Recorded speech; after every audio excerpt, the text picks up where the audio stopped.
నమస్కారం అండి. మనం ఇప్పుడు జి సుబ్బలక్ష్మి గారు రాసిన మా వదిన నేను ఉప్మా అనే కథను విందామా? మా వదిన నన్ను పెద్ద చిక్కులోనే పడేసింది.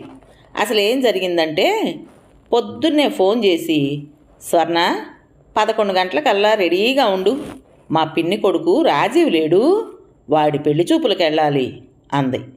ఎక్కడో ఉనివితే ఇక్కడ తిన్నట్టు మా వదినే నాకు సొంత వదిన కాదాయే, పెద్దమ్మ కోడలు.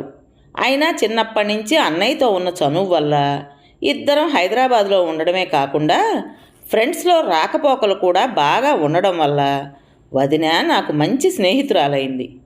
అంత మాత్రాన ఆవిడ పిన్ని కొడుకు పెళ్లి చూపులకి నేను వెళ్ళడం ఏమిటి?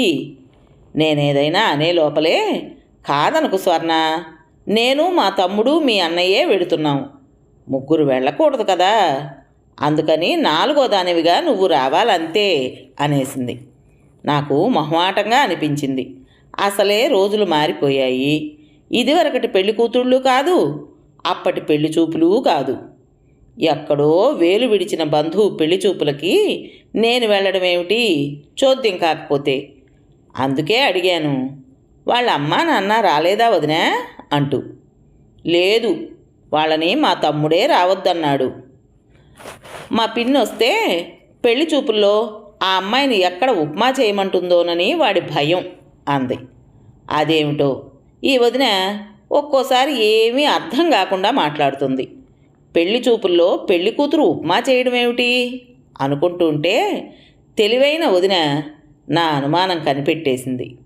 ఓ, నీకు తెలియదు కదూ, ఇదివరకు రోజుల్లో మా వాళ్ళు ఎవరింటికి పెళ్లి చూపులకు వెళ్ళినా ఆ అమ్మాయిని ఉప్మా చేసి తెమ్మనేవారు. ఎందుకంటే ఉప్మా చేసే ముందు ఆ అమ్మాయి ఉప్మా రవ్వ పురుగులు పట్టిందో లేదో అని పరీక్షగా చూస్తుందో చూడదోనని పరీక్ష పెట్టేవాళ్ళన్నమాట. అలా చూడకుండా ఉప్మా చేసి తెచ్చేస్తే ఆ అమ్మాయికి శుచి శుభ్రం లేవని తీర్మానించేసుకుని ఆ సంబంధం వదిలేసుకునేవాళ్ళన్నమాట. మా పిన్ని మొన్న కూడా ఎవరింటికో పెళ్లి చూపులకు వెళ్ళినప్పుడు అలాగే ఆ అమ్మాయిని కాస్త ఉప్మా చేసి తెమ్మందిట. అప్పట్లాగే ఇప్పుడు అడుగుతారా ఎవరైనా? రోజులు మారిపోలేదు. పాపం మా రాజీవు వాళ్ళ ముందు తలెత్తుకోలేకపోయాట. అందుకే ఇప్పుడు సంబంధం చూడటానికి మా పిన్నిని బాబాయిని వద్దని వాడొక్కడే వచ్చాడు.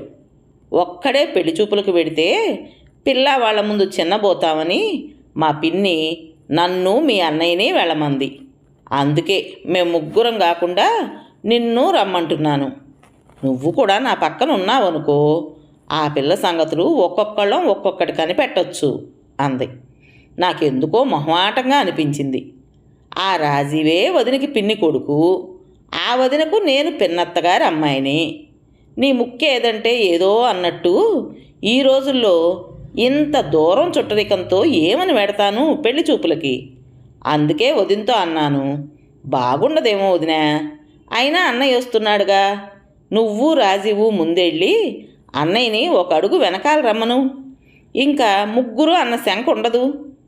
నాకు తోచిన చక్కటి సలహా చెప్పేశాను. సరేలే, మీ అన్నయ్యని నమ్ముకుంటే ఇంతే సంగతులు.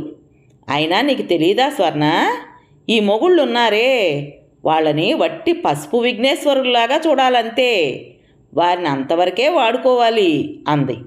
ఏంటొదినా అన్నాను ఆశ్చర్యంగా. అసలు మొగుళ్ళు పసుపు విఘ్నేశ్వరులనే మాటే నేనెక్కడా వినలేదు మరి. అయ్యో, నీకు తెలీదా? అంటే మరేం లేదు స్వర్ణ, మనం పండగల్లో వ్రతాలు చేసేటప్పుడు ముందు పసుపు విఘ్నేశ్వరుని చేసి తమలపాకులో పెట్టి తొలి పూజ చేస్తాం కదా, ఆ తర్వాత ఓ చిన్న బెల్లం ముక్క నైవేద్యం పెట్టేసి ఆయన ఎత్తి పక్కన పెట్టేసి శుభ్రంగా వ్రతం చేసుకుని అష్టోత్తరాలు సహస్రాలు చదువుకుని ఆ దేవుడికి నవకాయ పిండి వంటలతో మహానైవేద్యం పెట్టుకుంటాం. ఈ మొగుళ్ళు అంతే, ఎక్కడికి వెళ్ళాలన్నా మన పక్కన వాళ్ళు ఉండాలి, అంతవరకే. తీరా ఎక్కడికైనా వెళ్ళాక వాళ్ళని మాట్లాడనివ్వకూడదు, ఓ పక్కకు పెట్టేయాలి, అంతే. ఆడవాళ్ళ విషయాలు మనమే గ్రహించాలి. అందుకే నేను నిన్ను రమ్మంటున్నది అంది. నాకు భయం ఇంకా ఎక్కువైంది. ఈ రోజుల్లో ఆడపిల్లలు చదువులు ఉద్యోగాల్లోనే కాదు, తెలివితేటల్లోనూ నలుగురిలో మసలటంలోనూ కూడా మగపిల్లల్ని మించిపోయి ఉన్నారు. వాళ్ళని పాతకాలం వాళ్ళం మేం కనిపెట్టడమేమిటి? మా రోజుల్లో అయితే వేరు. లోపల ఎంత ఉక్రోషం ఉన్నా నాన్న తెచ్చిన సంబంధం ముందు తలొంచుకుని కూర్చుని వాళ్ళు అడిగిన అడ్డమైన ప్రశ్నలకి సమాధానాలు చెప్పేవాళ్ళం. ఇప్పుడు అలా కాదే. ఆడపిల్లలే ప్రశ్నలు వేస్తున్నారని ఎక్కడో విన్నాను కూడాను. అందుకే వదినతో, అయినా ఈ రోజుల్లో కూడా పెళ్లి చూపులేంటి వదిన అసహ్యంగా? వాళ్ళిద్దరినీ బయట ఏదైనా హోటల్లో మాట్లాడుకోమంటే సరి, ఒకరి అభిప్రాయాలు ఇంకోళ్ళు తెలుసుకుంటారు అన్నాను. వదినకి నా మాటలు నచ్చినట్టు లేదు. స్వర్ణ, ఇంటికి పిల్లని తెచ్చుకునేటప్పుడు ఎన్ని చూసుకోవాలో తెలీదా? ఏ హోటల్కో వెళ్ళి నీకు దోసే ఇష్టం, నాకు దోసే ఇష్టం, మన ఇద్దరి అభిరుచులు ఒకటే అనుకుంటే సరిపోతుందా? అందులోనూ ఈ రోజుల్లో ఆడపిల్లలు చదువుతో పాటు లోకజ్ఞానం కూడా నేర్చుకుని ఆవలించకుండానే పేగులు లెక్కెట్టేస్తున్నారు. మగవాళ్ళేమో ఆ ఒక్క చదువులోనే మునిగిపోయి నోట్లో వేలెట్టుకుని వెర్రివెధవల్లా తయారవుతున్నారు. పిల్లాన్ని ఒక్కడిని అలా వదిలేయొద్దని మా పిన్ని ఏడుస్తూ ఫోన్లో నా చేత ఒట్టు వేయించుకుంది. అందుకే నిన్ను అడుగుతున్నాను. మనిద్దరం ఒకళ్ళకొకళ్ళం ఉంటే ఆ ఇంటి గురించి పిల్ల గురించి బోలెడు వివరాలు సేకరించి పిన్నికి చెప్పచ్చు అంది. నాకు గాబరా వేసింది. వదిన ఏమనుకుంటే అనుకోని అని. అమ్మో, నేను రాను, నాకసలే మొహమాటం, మా తమ్ముడు పెళ్లి చూపులకే నేను వెళ్ళలేదు, నాకు భయం కూడాను అంటూ అర్థం లేకుండా గబగబా చెప్పేశాను. వదిన ఊరుకోలేదు. అలా కాదు స్వర్ణ, ముగ్గురం వెళ్ళడానికి శాస్త్రం ఒప్పదు కదా. పోనీ నీకు భయం అయితే మీ అన్నయ్యలాగా ఓ పక్కన కూర్చో, అంతే, మిగిలినవి నేను చూసుకుంటానుగా. నువ్వు రాకపోతే మరింక నీతో మాట్లాడనంతే. అయినా అవసరం పడి అడిగాను. రేపొద్దున నీకేమీ అవసరం పడదా? నేను రావద్దా అంటూ నిష్ఠూరాలాడేసి అలాగే వస్తానని నా చేత ఒప్పించేసింది మా వదిన. నేను భయపడుతూనే ఒప్పుకున్నాను కానీ ఖచ్చితంగా వదినికి చెప్పేశాను. అక్కడ నన్నేమీ మాట్లాడమనొద్దు, ఉట్టినే లెక్కకి ఆటలో అరటిపండులా కూర్చుంటాను అంతే అని చెప్పాను. కానీ మా వదిన సంగతి నాకు తెలుసు. ఎక్కడ ఏ మాటలో నన్ను ఇరికించేస్తుందోనని గుండె దడదడలాడుతోంది. ఇహనో ఇప్పుడో వచ్చేస్తుంది అనుకుంటూ ఈ చిక్కులోంచి మర్యాదగా బయటపడే భగవంతుడా అని దేవుణ్ణి మొక్కుకుంటుంటే మాటల్లోనే వచ్చింది వదిన. అదిగో కారు హార్న్ పిలుస్తోంది.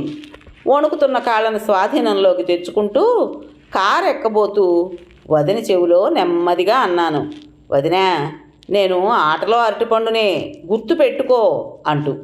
వదిన నవ్వింది. భగవంతుడి మీద భారం వేసి కారు ఎక్కాను. పెళ్లివారింటికి వెళ్ళిన 10 నిమిషాలకి మర్యాదలన్నీ పూర్తయ్యాక అమ్మాయిని తీసుకొచ్చారు హాల్లోకి. అమ్మాయి చెక్కిన శిల్పంలా చక్కగా ఉంది. పంజాబీ సూట్ వేసుకుంది. ఇప్పుడు అందరు అమ్మాయిల్లాగే జుట్టుని స్వేచ్ఛగా వదిలేసింది. మామూలుగా వచ్చి వాళ్ళ అమ్మగారి పక్కన ఉన్న కుర్చీలో కూర్చుంది. మా అమ్మాయి రేఖ విప్రోలో పనిచేస్తోంది అని పరిచయం చేశారు వాళ్ళ నాన్నగారు. చేతులు 2 జోడించి నమస్కారం పెట్టింది. రాజీవ్ని చూశాను. అతని కళ్ళల్లో సంతోషం కనిపించింది. అమ్మయ్యా అనుకున్నాను. ఆఫీసు ఇక్కడి నుంచి దూరమేమో, ఎలా పెడుతుంది వదిన అడిగింది. నాకు చాలా ఆనందం వేసింది.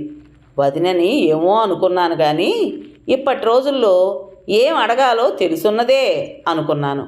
క్యాబ్ వస్తుందండి అన్నారు వాళ్ళ అమ్మగారు. నీ హాబీస్ ఏంటమ్మా అడిగింది వదిన. నవ్వుతూ షాపింగ్ అని చెప్పింది ఆ అమ్మాయి. ఇంతలో నా నడుం పక్కన గట్టిగా ఏదో కుట్టింది. ఒక్కసారిగా అమ్మో అన్నాను. ఏమైంది అంటూ కంగారు పడ్డారు పెళ్లి కూతురు తల్లి.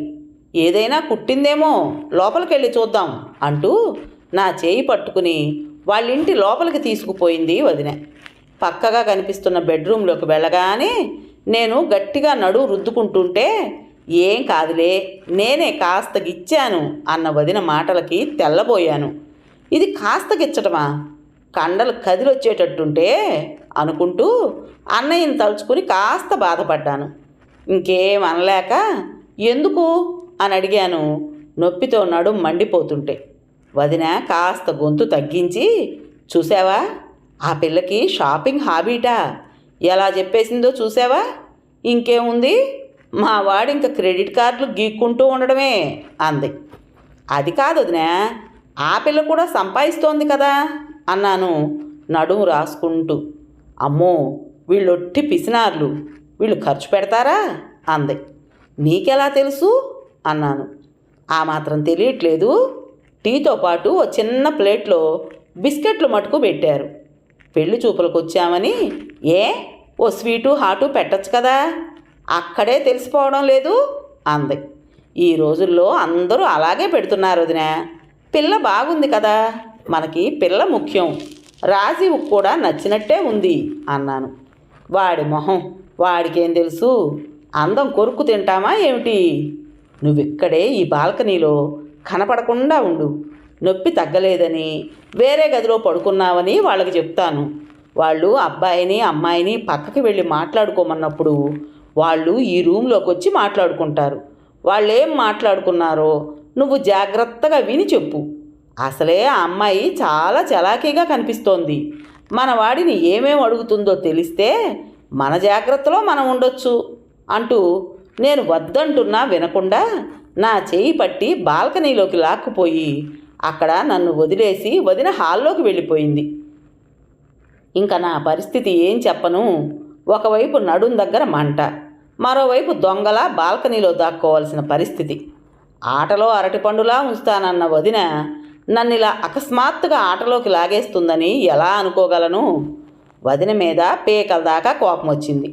ఇంకా నన్ను నేను సంభాళించుకుంటుండగానే ఆ రూంలోకి రాజీవు, రేఖ వచ్చిన సవ్వడయింది. వదినని తిట్టుకుంటూనే ఆమె కోసం తలుపుకి చెవి ఆనించాను. దబాలను తలుపు తెరుచుకుంది. ఆ తలుపుకు ఆనుకుని ఉన్న నేను ముందుకు తూలి పడబోతుంటే రేఖ లాఘవంగా పట్టుకుంది. దొరికిపోయిన దొంగల వెర్రిమొహం వేశాను. హాల్లోంచి ఒక్కొక్కరు ఆ రూంలోకి వచ్చారు. వదిన గబగబా నా దగ్గరకు వచ్చి, అయ్యయ్యో స్వర్ణ, దెబ్బ తగలలేదు కదా అంటూ నా చేతులు పట్టుకుంది. అన్నయ్య వదినని పక్కకు తప్పించి నా దగ్గరకు వచ్చి, సారీ చెల్లాయ్, వదిన ఇలా చేస్తుందని తెలీదు, వెర్రిమొహంది, పిన్నికి ఏదో సాయం చేయాలనుకుని నిన్ను ఇలా ఇబ్బందిలో పడేసింది అంటూ బాధపడ్డాడు. తెల్లబోయి చూస్తున్న నన్ను రాజీవ్ అక్కడే ఉన్న కుర్చీలో కూర్చోబెట్టి, ఏమనుకోకండి, అసలు సంగతి మా అక్కకు తెలీదు. నేను రేఖ ఆల్రెడీ ఆన్లైన్లో చాటింగ్ చేసుకుని ఒకరి గురించి ఇంకొకరిని తెలుసుకున్నాం. ఒకసారి పర్సనల్గా కలుసుకుని మా పేరెంట్స్ని పిలిచి ఆ విషయం చెప్దాం అనుకున్నాం. కానీ ఈ లోపల మా అమ్మ అక్క కలిసి ఇలా చేస్తారనుకోలేదు. నా వల్ల మీరు పడ్డ ఇబ్బందికి నన్ను క్షమించండి అన్నాడు. అప్పటికి కాస్త తేరుకున్న నేను, అంటే మీరిద్దరూ ముందే డిసైడ్ చేసేసుకున్నారా అన్నాను ఆశ్చర్యంగా. వదిన ముందుకొచ్చి, చూసావా స్వర్ణ, వీళ్ళిద్దరూ అప్పుడే అన్నీ మాట్లాడేసుకున్నారట అంది. నాకు ఒక రకమైన ఉక్రోషం వచ్చేసింది. మరి ఉప్మా చేయించవు రేఖ చేత అని అడిగాను వదిన్ని. అది విని నవ్వుతూ రేఖ ముందుకొచ్చింది. నేను అది నేర్చేసుకున్నానండి, రాజీవ్ చెప్పాడు అంది కాస్త సిగ్గుపడుతూ. ఆ మాటలకి అక్కడున్న అందరం నవ్వకుండా ఉండలేకపోయాం. కథ పేరు మా వదిన నేను ఉప్మా. రచించిన వారు జి సుబ్బలక్ష్మి గారు. విన్నారు కదండి. మరి ఈ కథ మీకు నచ్చిందా? నచ్చినట్టయితే లైక్ చేసి మరో నలుగురికి షేర్ చేయండి. అలాగే ఈ కథ పైన మీ విలువైన అభిప్రాయాన్ని కామెంట్ బాక్స్లో తప్పకుండా తెలియజేస్తారు కదా. మరి ఇంత మంచి కథను మనకు అందించిన రైటర్ గారికి మనందరి తరపున మనస్ఫూర్తిగా ధన్యవాదాలు తెలియజేసుకుంటూ, ఇటువంటి మంచి మంచి కథల కోసం కొత్త వాళ్ళు మన ఛానల్ని తప్పకుండా సబ్స్క్రైబ్ చేసుకోండి. రేపు మరో మంచి కథతో మీ ముందుకు వస్తాను. అప్పటి వరకు ఉంటానండి.